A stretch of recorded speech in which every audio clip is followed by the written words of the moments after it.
Well, hey there, listeners. Welcome back to the Brand Marketing Show. I'm your host, Kath Langman.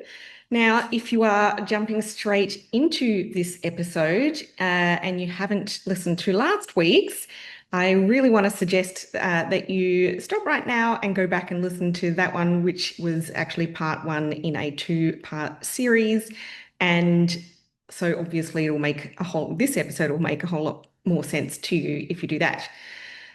Obviously, those of you who did listen to part one last week, welcome back. And so last time we talked about why ad costs are sky high right now, why a lot of brands are leaving money on the table by neglecting their existing customers, and most importantly, how a rock solid email marketing strategy can really help to improve the profitability of your paid ads by 300 to 400% or more.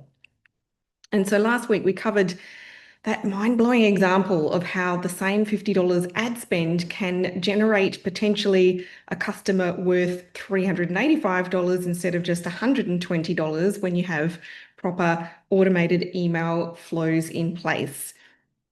Doesn't just have to be email, by the way. We can include SMS in that as well.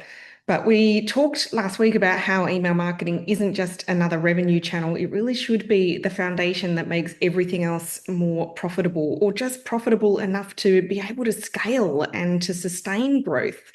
So if you walked away from part one thinking, okay, I'm convinced email marketing isn't just like yesterday's printed advertising and flyers in the letterbox, it's actually something that we need to be doing now and it's critical, but what do I actually do about it? Then this episode is for you. And so today we're going to get into some practical implementation. I always love to include that on this show. And I am going to walk you through some of the components that you really need to build this email marketing system, from the automated flows that work 24/7 to the broadcast email strategy that drives revenue without training your customers to always expect discounts. And quite frankly, also that's not going to land your emails in the spam folder, because of course, the way email marketing works now, when you are broadcasting to a whole list rather than just sending one-to-one, we do have to be a little bit or a lot more segmented and careful rather than just blasting to an entire list all the time. So we're going to talk about something that's especially relevant right now in November: how to approach email marketing during peak promotional periods like Black Friday and Christmas without destroying your profit margins. Because here's the thing, a lot of brands completely shoot themselves in the foot during Q4 by blasting their entire list with discount after discount. And the math of that approach is way more brutal than you probably realize. So let's dive in and talk about how to actually do this right. So, let's get practical here. I know probably many of you listeners finished part one last week, listening to that one and saying to yourself, that sounds great, Catherine, but I have no idea where to even start. So if that's the case for you, let me break down the core components of what actually makes email marketing work for e-commerce. So first, you need to be capturing email addresses properly. And I don't just mean having a pop-up that says, sign up for 10% off or more. I mean, having multiple capture points throughout your customer journey that really are compelling. And so if you think about it, if someone's browsing your site, maybe they've engaged with your content, maybe they've added something to their cart, but they haven't checked out yet. These are all opportunities to be capturing their email address in exchange for value. Maybe that is a discount. Maybe it's free shipping. Maybe it's early access to new products. Maybe it's some other really valuable content like a quiz. I mean, the point is you need to be really proactively growing your list. Second, you need proper segmentation. And this is where a lot of brands do fall down, especially, in fact, probably more so brands that have been able to, been around for many, many, many years. And in the past, it was totally fine and very profitable to just blast an entire list all at once. But this idea that you can treat your entire email list as one homogenous blob and send the same message to everyone is just not how things work anymore. You need your first time buyer Or you need to consider the different communication needs of a first-time buyer versus, your VIP customer who's purchased from you many times over. Or, your customer who bought from the men's collection, doesn't necessarily need to see emails about the women's products. Or your customer who bought a high ticket item is probably ready for different upsells than someone who only bought one, super cheap or discounted or entry level product. I mean, the fact is that, depending on what kind of product that you sell, the way you segment your list is going to be different from the next brand.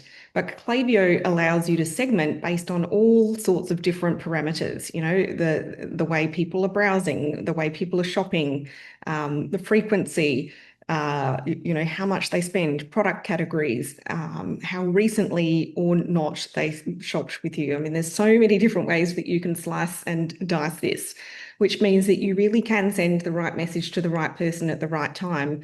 And that's when email marketing goes from, the spammy catalogs in the letterbox to your money printing machine. And third, and this is the really big one, you need automated flows. At a minimum, you should have a welcome series for new subscribers, an abandoned cart flow for people who added items but didn't enter the checkout or purchase, a post-purchase flow that thanks your new customers plus sets them up for the next purchase. Note, that's not a salesy flow, by the way. A replenishment flow if you sell consumable products or a upsell cross-sell flow, and also a win-back flow for customers who haven't purchased in a while. Now, that's the bare minimum. There are so many other opportunities to squeeze value from your database on autopilot. And remember that these flows run automatically based on your customer behavior. So not only do you set them up once and they work 24/7 generating revenue for you, but the beautiful thing about these flows is that they're hitting people one to one at exactly the moment they're most likely to be receptive to hearing from you. So, if someone just bought from you, the perfect time to suggest complementary products. Someone abandoned their cart, perfect time to remind them and maybe offer a small incentive to complete their purchase. Someone hasn't bought in 6 months, perfect time to re-engage with them and offer, something special or share a new product announcement. And so this is how you can build a really sustainable e-commerce business that isn't dependent on constantly spending more money on expensive conversion ads to be able to generate revenue. And it's also how you transform those barely profitable ad campaigns into highly profitable customer acquisition machines. Now, automated flows are really brilliant, but they are only half the equation. So let's talk about the other half, your broadcast emails. And these are the campaigns that you manually send out, your newsletters, your promotional emails, your product launches, all of that kind of stuff. And this is where I see a lot of brands absolutely shooting themselves in the foot, especially, like I said earlier, during peak promotional periods like November and December. And here's what often happens. It's, say it's Black Friday week or it's the lead up to Christmas and brands go into full hustle mode, or maybe for some of you, full panic mode, and start blasting their entire email list multiple times a day. Buy now, 70% off, last chance, sale ends tonight. And, I do really get it. Obvious, on the one hand, like that kind of urgency messaging can be highly influential to generating some action from your audience. And you see everyone else doing it. So you feel like you have to compete not just with the volume and the methodology of your email, but with those huge discounts as well to get noticed in the inbox. But the problem with this approach, and I mean, you're probably hearing that there are multiple problems. So problem number one is that you are, of course, training your customers to only buy when there is that kind of a urgency messaging around a really huge discount. And if the only time that you're emailing your list is when you're running a sale, then what do you think happens? Your customers do start waiting for the sales. They see regular priced products and they think, nah, I'm going to wait. They'll have a sale in a couple of weeks. And so then you're stuck in this cycle where you have to keep discounting to generate any kind of revenue. And of course, that only ends up destroying your profit margins and devaluing your brand. Uh, Gosh, I saw a news article just on this morning, another athletic, quite a large athletic wear or maybe athleisure wear, probably, brand went into receivership this morning here in Australia. It happens. But here's another part that a lot of brands don't actually sit down and calculate, and that's the math of discounting, which is absolutely brutal, especially when you factor in the high ad costs that we're dealing with right now. Now, let me break this down for you because once you see these numbers, you're going to think very differently about your discount strategy. If you discount your products by just 10%, which seems quite modest, right? You actually need to sell 25% more volume just to make the same net profit. And that's huge, right? Let me say that again. A 10% discount requires 25% more volume in terms of the orders to break even on profit. And that's not revenue, that's profit. You're working 25% harder to make the same amount of money. Now let's add in the reality of Q4. Your ad costs, they're not right now, they're not going to be what they were earlier in the year. They're probably double, maybe even more. And of course, that could be even worse depending on your industry and your targeting. So now you're discounting by 10%, which means you need 25% more volume. But to get that volume, you're paying 2 to 3 times more per click or per acquisition.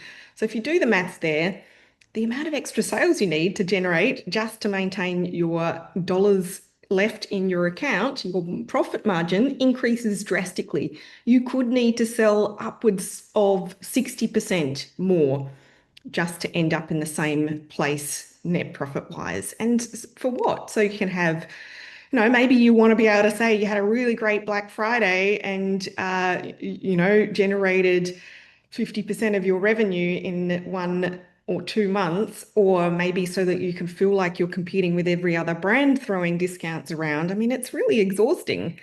And frankly, it's not a sustainable way to grow a business. I don't think it's going to really help you enter into the new year with much in the coffers or confidence either. But here's where the strategy we've been talking about, using your email database smartly, building customer loyalty, focusing on repeat purchases can completely change that equation. When you are selling to your existing customers through strategic email marketing, your acquisition cost is dramatically lower.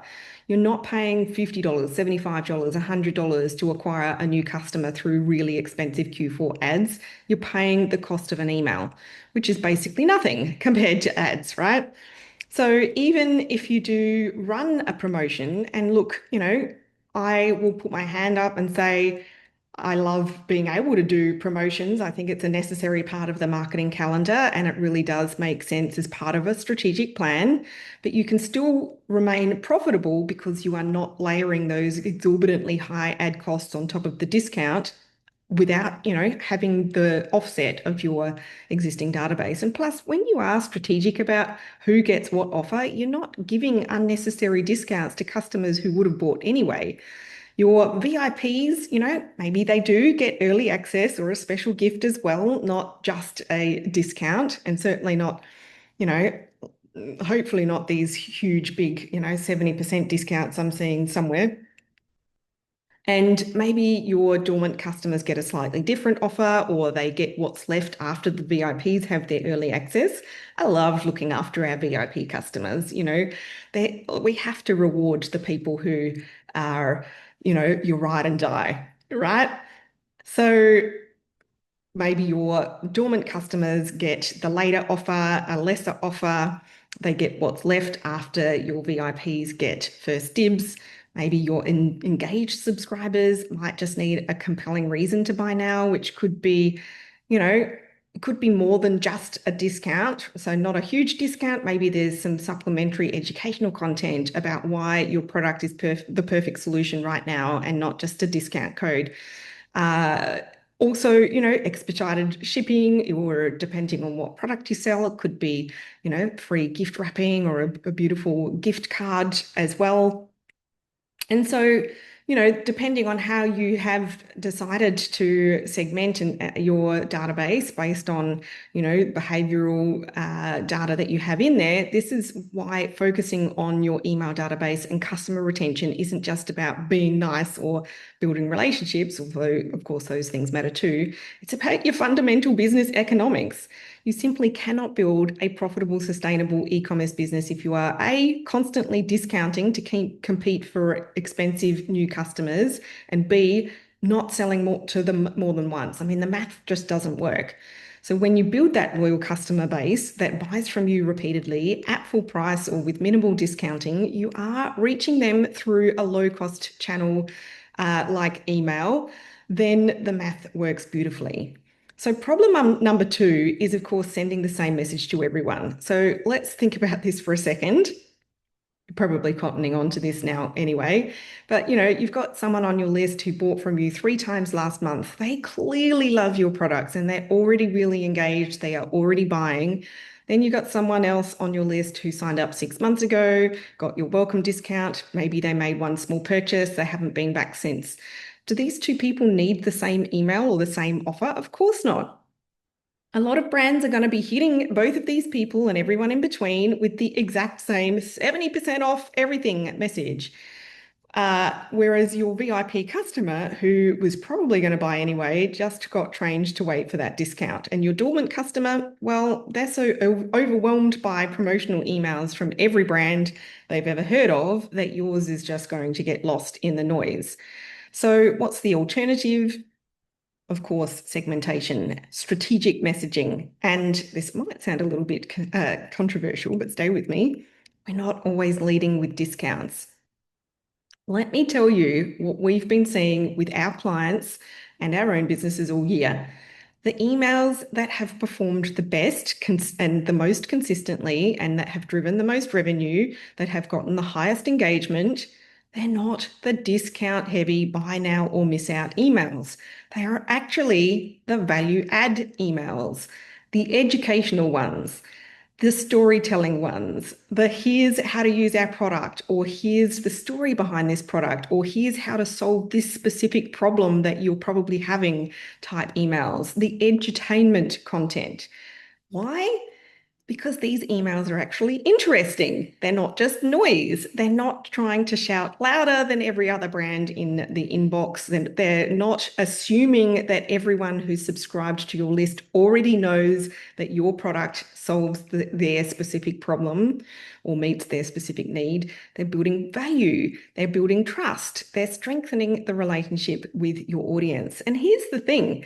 When you send valuable, educational, engaging content, people actually buy, not because you're waving a 30% discount in their face, which assumes that they already know they want your stuff and they just need a sharper offer price, but because you've reminded them why they liked your brand in the first place, or you've shown them something new, or you've helped them solve a problem in a new or different way. Or better way, right? Now, does this mean that you never run promotions? Of course not. I mean, especially during Q4, there are certain times when running a promotion makes total sense. Black or Green Friday, as I prefer to think of it, Cyber Monday, Boxing Day, Christmas gifting. I mean, in Australia, there's all kinds of times of the year, Afterpay Day, into financial year. There are these kind of e-commerce / culturally established shopping moments when people do expect some kind of promotional offer. But here's how to approach it strategically. First, segment your list. Don't send your offer to everyone all at once. Send different messages to different segments. Your VIP customers, hopefully you're going to give them earlier access or, a different offer, maybe some free shipping, a special gift with purchase. You're making them feel special, right? And rewarded for their loyalty, not just throwing the same discount at them. I mean, think about as a business owner, I use Xero for my accounting software. They do a strategy very similar to banks. I've seen, other software apps do this as well, where they go out with these massive discounts for new customers and they don't offer anything at all to their loyal customers. It's kind of, you can't help but feeling slightly enraged and forgotten from time to time. Whereas, your engaged subscribers who haven't purchased yet, maybe they are going to need a different offer and different information. Maybe you need to understand them a little bit differently or more thoroughly than you do already to help them to take the leap and buy from you. Your one-time buyers who haven't been back, maybe they get a "we miss you" message with a compelling offer to come back, or maybe you leave them if they were just, as Dr. Ross Honeywill so eloquently put it, your promiscuous customers who just buy on a big sale promo and they don't really care two hoots about your brand, maybe. So think about that one. Your recent purchases, maybe they don't get that promotional email. However, at this time of the year, you have to remember that a lot of people will buy more than once, especially if there's a chance that it's a gifting product, or if they might stock up, or if they might be trying something different from your range. So don't necessarily discount people who bought last week. Really think about that. But if you are going to continue to promote other things to them, make sure they do get the educational and edutainment type content as well. And so that, first of all, they're going to get the most out of their recent purchase. But also putting a spotlight on those complementary products that would enhance what they've already bought. So if you can see the difference here, you're being strategic. You're treating different customers differently based on their relationship with your brand. Of course, you're protecting your profit margins by not giving those unnecessary discounts to people who don't need them. But also, when you treat your audience in this way, where you are, providing the valuable content, you are nurturing a relationship with your audience, you are really trying to understand who they are as individuals, through your data, of course. You are going to be attracting the higher quality customers versus these discount hungry customers who are literally only going to be influenced by a financial offer. So you want to be diversifying your content angles. Don't make every email about, buy this thing right now. So during November and December, yes, you are going to be sending promotional emails. I get that, and you should be, right? But you should also be sending other good content like gift guides that help people, make a informed decision for either themselves or for their loved ones that they're buying gifts for. Behind the scenes content about your business, your makers, your process, customer stories and testimonials that, show social proof in a relevant way, not just, oh, I love this product. But when you are collecting those testimonials, ask one or two questions that makes that customer's answer or their review relevant to potential customers, because they can think, oh, I'm that size and shape, or I have that skin type as well, or whatever it is that's going to make sense for your product, of course. Educational content about your product category, values-based messaging about what your brand stands for, and so many more ideas that I could keep listing forever. These emails serve multiple purposes. They help to keep your brand top of mind without being super salesy. They build trust and deepen those relationships. They give people reasons to open your emails beyond, is there a discount code in here? And here's the kicker, they'll often drive as much revenue or a profit, at least, as your promotional emails, but without, as I keep saying, training your customers to expect those big discounts and without destroying your profit margins. We actually had a client earlier this year who had just never gotten into email marketing. They were a bit skeptical, mainly because, all they were noticing is that they receive a lot of emails, and they just thought it had been, and quite true, that email marketing's been around for a really long time, and just questioning whether it was worth it. And, prior to working with us, they were used to sending just the very odd occasional promotional emails, email campaigns. They weren't doing the automated flows at all. They were really, they just hadn't even really thought about that kind of educational content.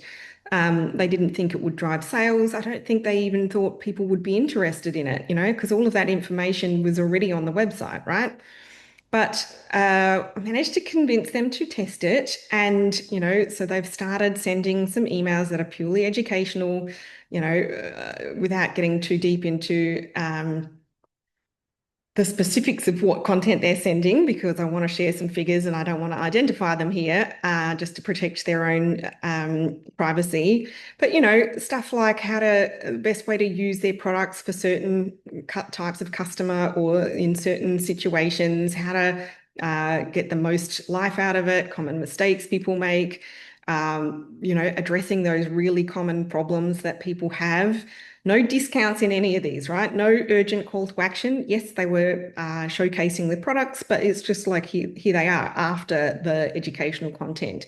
So just really genuinely helpful information with those soft product links woven throughout. And these emails started generating so much additional revenue. It was really, really exciting. And people replying, saying how helpful it was. Also, things like Google searches going up astronomically, engagement going through the roof. And here's what really matters. It didn't train anyone to expect a discount. It just reminded people how, that this brand is super helpful, knowledgeable, worth paying attention to, and worth buying in different situations than what the customers initially thought when they came in. And because they weren't discounting, of course, their profit margin on those sales was significantly higher compared to the ones that came from their paid advertising. Now, third, think about your email frequency strategically. Now, during peak promotional periods, of course, everyone cranks up their email frequency. And yes, you probably should be emailing more as well this month and next month than you might say in March. Of course, again, depending on what you sell, but March is generally not the busiest month in the e-commerce calendar year. But more doesn't necessarily mean, like I said, blast everyone every single day with the same message. It does mean that, being strategic about who you're emailing and when and with what message. And maybe your VIP segment gets 4 emails a week because they're really, really engaged and they really want to hear from you. Maybe your less engaged segment gets 2 emails a week because you don't want to overwhelm them. Or, I'm just talking in generalizations here. You'd have to look at your own data. And then within those emails, of course, varying the content, promotional content, educational content, storytelling content, social proof content, gift guides, other value adds, not just buy, urgency, urgency, urgency on repeat. And this approach does a few things. It keeps your emails interesting so people do actually open them. It protects your deliverability because you are not triggering spam filters with the constant promotional content. It maintains your brand value and, of course, your profit margin instead of just training everyone to see you only as the discount brand. Now, I know this might feel like a lot more work than just writing one promotional email and hitting send to everyone. And in the short term, it will be more work up front. But what happens when you approach your broadcast emails this way is that your open rates go up because people actually want to read your emails. Your unsubscribe rates go down because you're not annoying people with the relevant content. Your revenue per email goes up because you're sending the right message to the right person. Your profit margins stay healthy because you're not constantly discounting. And when you do discount, you're doing it strategically for people who actually need that incentive. And more importantly, you're building a brand that people actually care about, not just a store they visit when they're on sale. I want you to also have a think about the longevity of the content that you're putting together and sharing and the return on effort, because I see so many small businesses, small teams, especially solo operators as well, doing this next thing where they spin their wheels, spending an enormous amount of time creating lots and lots of content for social media, which, content is king. I get that. But if you're putting together a reel, let's say you're putting together a reel or a story or, a piece of content that you're going to share on social media, and you're doing that for every day of the week, people see that and then it's gone. It's left their head. And the chances that you're going to get a return on that effort in terms of directly attributable revenue is very slim. Whereas if you put the same amount of effort into your email marketing and really did take the time to do this strategic segmentation and content creation, the actual return on that effort is going to be so much more rewarding. And this is especially critical in 2025 and beyond because the inbox is only getting more crowded. AI is making it a lot easier than ever to churn out really mediocre content at scale. Everyone's got ChatGPT writing their emails now, not here. But, a lot of that does show because everything sounds the same, feels the same, and it's just kind of the same generic promotional nonsense. Whereas the brands that are going to win are the ones that actually sound like humans, that provide real value because they know their audience, they understand their audience well enough to send relevant personalized messages, and that protect their profit margins by being strategic rather than just following what everyone else is doing and saying. And Klaviyo makes this possible because you've got all the data right there. You can see who's engaged, who's not, what people have bought, what they're interested in, what they're browsing, etc. You can use that data to create segments and send targeted messages that actually resonate. You can use the predictive analytics in there as well, and be able to send emails that will dynamically offer what is going to be the next best thing to showcase to that particular customer.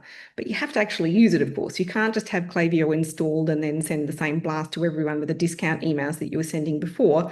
It's a little bit like buying a sports car and only ever driving it in first gear.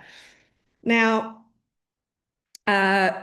one other thing I want to briefly mention that is different about 2025 and is going to continue into the beyond, of course, is DMARC. I think there are a lot of longer term brands that have gotten away with that broadcast style blasting emails to their entire list. That's always worked in the past, right? And it doesn't now because DMARC, will essentially send those emails into spam and block the deliverability and tank your reputation, your deliverability reputation as a domain. So you have to, basically DMARC's forced everyone to rethink the way they do send their campaigns, their broadcast emails. Now, I know it is November as you're listening to this, and some of you will definitely be thinking, hey, Catherine, this all sounds great. It's probably a bit late to be rebuilding my email strategy now, isn't it? I mean, Christmas is coming, Black Friday is around the corner. Many of you probably already launched your Black Friday sales because it's become Black Friday month. But I do want to push back on that a little bit. I mean, yes, ad costs are sky high right now, but you know what that means? Every single visitor to your store right now is incredibly valuable. If you're spending $50 or $100 to get someone to click on your ad and visit your store and buy from you, then you're not capturing their email address or not following up with them properly, not nurturing them into becoming a repeat buyer, then it's really wasteful. Whereas the brands who are setting themselves up now, even in the chaos of Q4, are the ones who are going to be printing money in 2026 while their competitors are still trying to figure out why their New Year sale emails are not converting. Because here's the thing about Q4. Yes, it's busy and chaotic, but it's also when you're getting the most traffic and the most buyers that you'll see all year. If you can convert these people properly and set up systems to keep them engaged, you are not just maximizing Q4 revenue, you are also building the foundation for a much more profitable 2026. I mean, think about it. Instead of starting January in a real slump of exhaustion and a revenue drop off, dropping off a cliff, scrambling to figure out how on earth you're going to rebuild momentum after that holiday rush. Instead of that, you will have automated systems continuing to generate revenue from all of those customers that you've acquired during the busy season. And also all of the data that you might need to be able to continue to find more customers like that. And because you've been strategic about not over discounting and not training everyone to continue to expect these big discount sales, you can maintain those healthy margins into the new year instead of starting 2026 with yet another discount cycle, because that's what your customers now expect.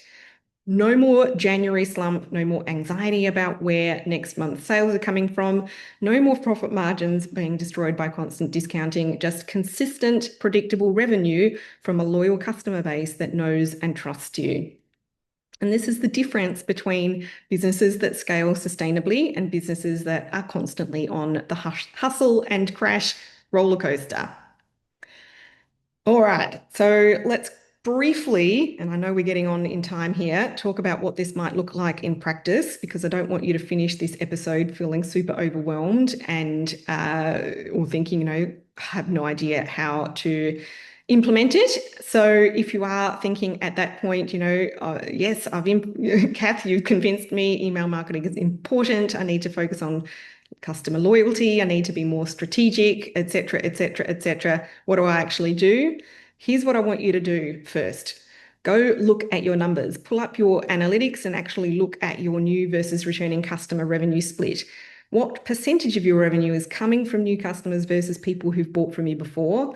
If more than 70 to 80% of your revenue is coming from new customers, that's a real red flag, unless you are brand new. Obviously, if you're brand new in business, then all of your revenue comes from new customers. you can discount that point there, okay?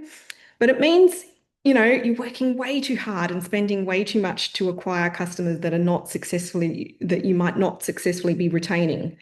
But secondly, look at your email marketing metrics. What percentages of your total revenue is being attributed to email? And of that, how much is coming from your automated flows versus one-off promotional emails that you manually, broadcasting to your list? If you're below 25% total revenue from email, and if most of that is coming from campaigns rather than automated flows, then you really do have a massive opportunity sitting there. It's like a huge amount of money sitting in a bank account that you've just forgotten about. Third, calculate your actual customer lifetime value, not what you hope it is, but what the data actually shows it is. And then think about what it could be if you had proper email flows nurturing those customers into repeat purchases. This will change how you think about what you can afford to spend on customer acquisition. Fourth, look at your broadcast email performance. Are you segmenting at all, or are you sending everything to everyone? What types of emails are getting the best engagement and driving the most revenue? Is it always the discount emails, or are your educational and value-add emails performing well or even better than you realized? And fifth, and this is really important, actually calculate what discounting is costing you. And look at a recent promotion you ran. You could calculate how much extra volume you needed to sell to maintain your profit margin after the discount, and then factor in your ad costs during that period. The numbers might shock you. Number six, and this is where we can certainly help, is to book a strategy session with us. And now, this is not a sales pitch. I want you to hear me out here. When you book a strategy session with us, we actually sit down and review your current performance with you. And in this kind of case, we might look at your customer revenue split together. We'll definitely be uncovering exactly where the leaks are in your marketing and show you the revenue opportunity that is sitting there waiting to be captured, and then also working out the pathway to get there. So it's not a generic, here's what everyone should do type conversation. It is really specific to your business, your numbers, your opportunities, and really figuring out what you need to be doing to get to your goals. So we are opening up a handful of these sessions specifically for Q4 because we really want to help brands maximize what is left of 2025 and to set you up for a really strong foundation for 2026. So no pressure, no BS, just honest insights into where you could be making more money with less stress and better profit margins. Here's the thing, we can only take a handful of new clients before Christmas because we actually do the work with you. So this isn't going to be one of those group situations where you just have to watch stuff and figure it out all on your own. So when we work with clients, we are rolling up our sleeves and doing the work with you, helping you make those strategic decisions and implement the right things in your business. So if you are serious about transforming your marketing and particularly your email marketing here, from meh to that money printing machine idea that we spoke about earlier, and if you are serious about building a loyal customer base that keeps coming back instead of constantly chasing new customers and dealing with those ridiculous acquisition costs that destroy your margins, don't sleep on this opportunity. Head on over to productpreneurmarketing.com and book your strategy session today. I look forward to helping you make a plan to achieve your goals. All right, let's wrap this up for today. Hopefully you've got a few steps that you are at least going to go and implement from this episode. I really hope that you enjoyed the episode today. And if you know someone who could really hear all of this, please do share it with them. Other than that, thank you for listening again, and I look forward to catching you next week. Bye for now.